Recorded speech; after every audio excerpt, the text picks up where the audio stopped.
Yo, yo, yo, yo, what's the deal? What's the deal? It's your boy, who is Hendo, and we back talking sports.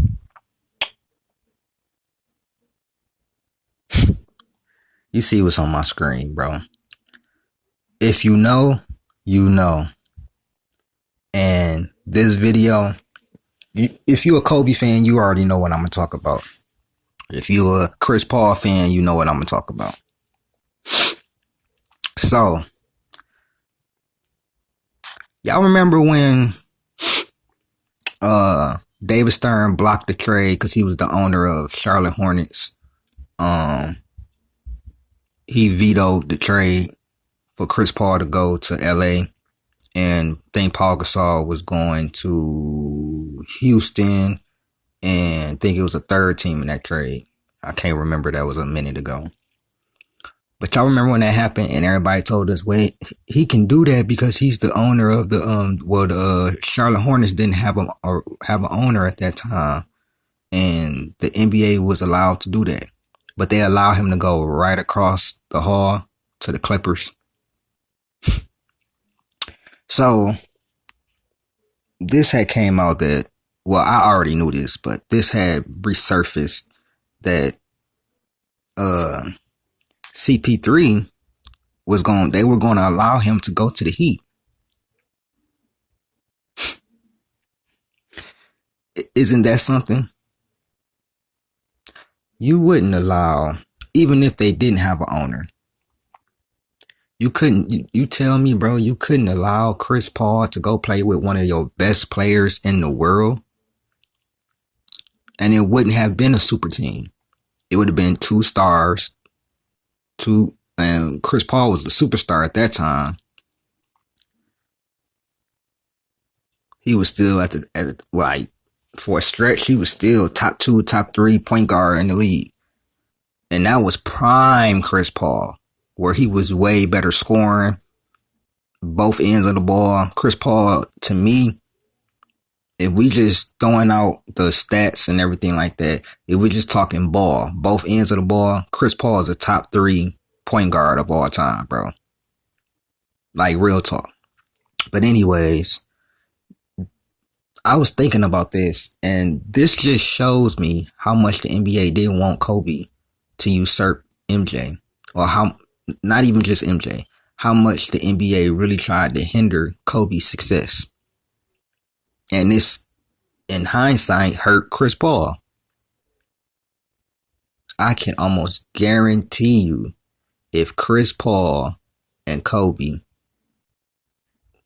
if they would allow that trade to go, Chris Paul and Kobe would have won at least one championship.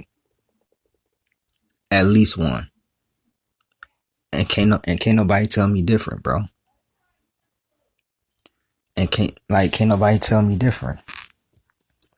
That's the hilarious part, bro. And people try to tell me, like, when I'm thinking about it, I'm like, bro, what was David Stern's reasoning for this? You know what I'm saying? What was his reasoning for this, bro? So, right now,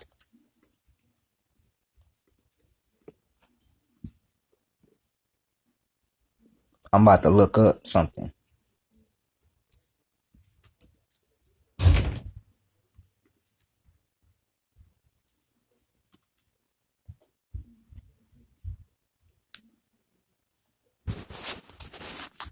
So,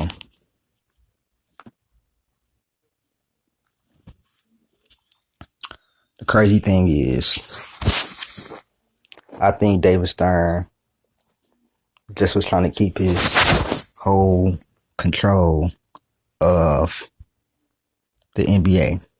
So, this said, in other words, I thought so much of Monty Williams. I thought he would coach them up and get them in the playoffs, not have home court advantage, and fans would be happy.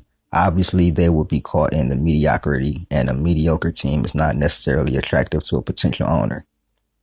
They want lesser payrolls. They want to put their stamp on the team and build it, and by making this trade. To me, it made the franchise unattractive or less attractive to a potential owner. And to my surprise, after another day, David kind of got his head wrapped around it and he agreed. He made the decision to veto the trade and not approve. So the NBA execs basically convinced David Stern because they don't think an owner would have bought it. And who ended up buying the New Orleans Hornets?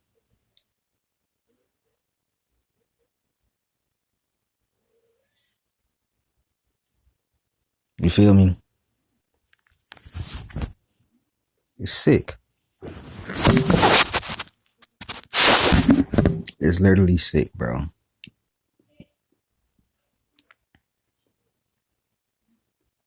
Like, it's literally sick, bro.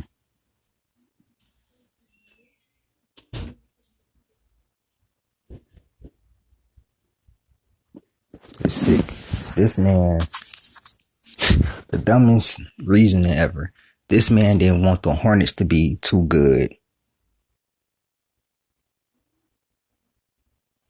So he vetoed the trade. And they wanted the owner out. Do that sound like a real reason, BR? Because it would have made the Hornets too good and they wanted the owner out because he was one of the worst owners. What the fuck do that got to do with the Lakers, bro? I'm telling you, they didn't want it to be Kobe, bro. They did not want it to be Kobe. I don't care what they say. That's the dumbest reason ever. And this is coming from NBA exec Stu Jackson.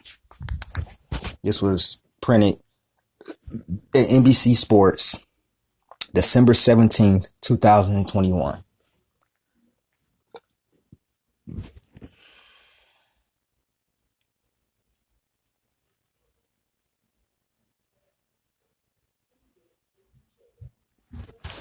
And so it also says, sources have told NBC Sports over the years that when the news of the proposed trade leaked, multiple angry owners called up Stern demanding that he kill it. Cavaliers owner Dan Gilbert sent Stern an email saying the same thing. The core of their complaint was, we just spent a lockout trying to level the playing field for small markets, and this instantly spits in the face of that and forms a super team in a major market. Bro, let me see something, bro.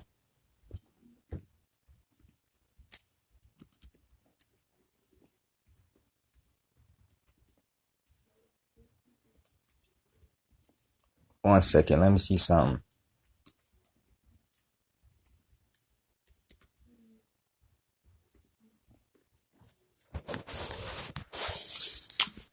So, you mean to tell me y'all was gonna allow this man to go to the Heat? Or y'all allowed Dwayne Wade, LeBron James, and Chris Bosh to team up? But y'all was so scared of Chris Paul and Kobe teaming up because y'all didn't want Kobe to win no more titles. Let's keep it a beam, bro. Because it's not making no sense. Because if I look up who was actually in the trade, look, what NBA players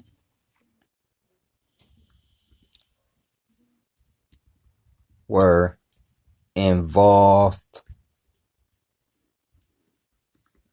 with the Chris Paul Lakers trade.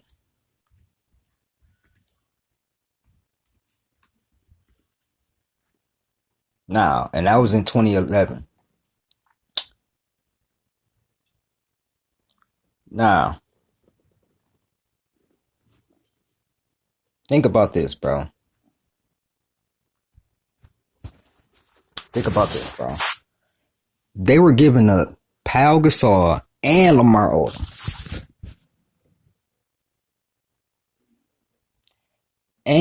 Odom.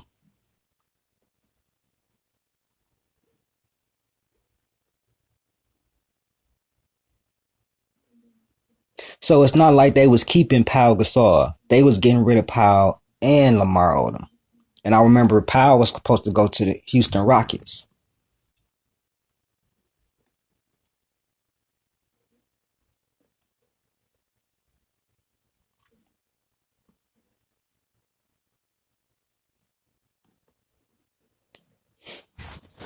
This is crazy. It's such hypocritical shit, bro. They were so scared because of the cap space that the Lakers had. They didn't want the Lakers to create a super team or whatever you want to call it or whatever. But what people not understanding is Lamar Odom and Pau Gasol were leaving. That means it would have been Chris, Kobe, and role players, high level role players. So you mean to tell me they can do that, but I mean you tell me they can't do that, but this could happen on my screen? Stop it. We all know what it really was, bro. This been Who is Hendo with another video, man. I'm out. Peace.